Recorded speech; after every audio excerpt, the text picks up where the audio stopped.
Good morning, Brain Please.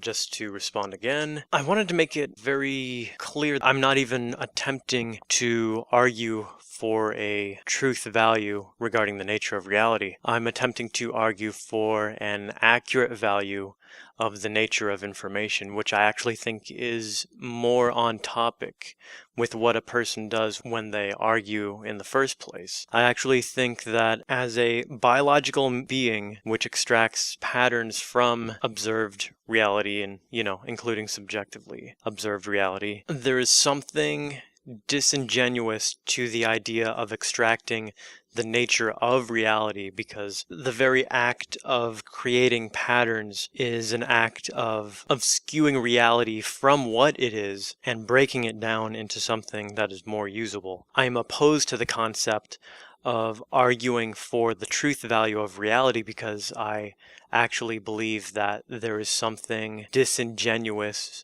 just to that regard. I honestly do think that science may have transcended philosophy, just like how mathematics in a lot of forms transcended counting. But counting is still needed for mathematics, especially to confirm part of mathematics actually works. I'm not saying that philosophy is no longer needed and has no utility, but the science may have transcended it. But deduction still has a very high probability of creating a hypothesis that'll meet theory. Theory is not just a positivist thing. I'm glad you brought this up. Empiricism is based on assumed truths, and as natural beings, the basis for everything we have in some form or another is an assumed truth, and hopefully we have these assumed truths, quote unquote, but that this ability to understand the difference between one pattern and another pattern we have hopefully developed because it assists in our survival, so it is at least better than chance at basically being used in our survival. So that being said,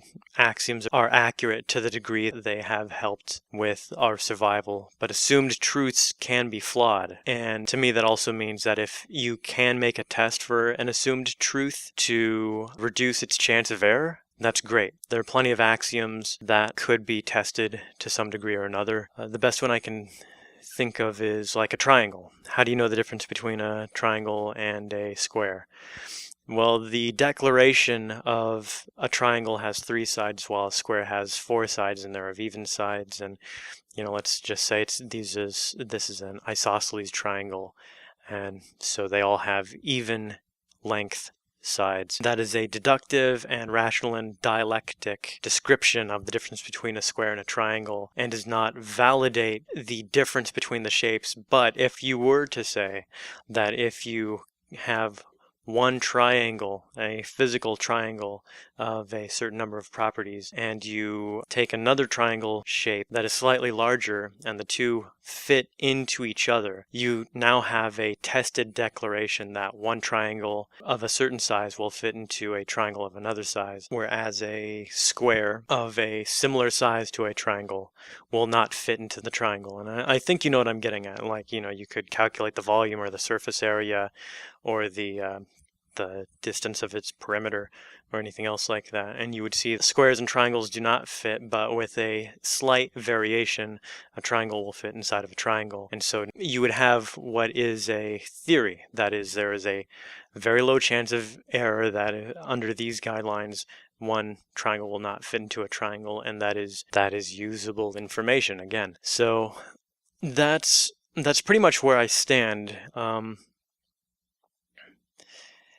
Yeah, that's it.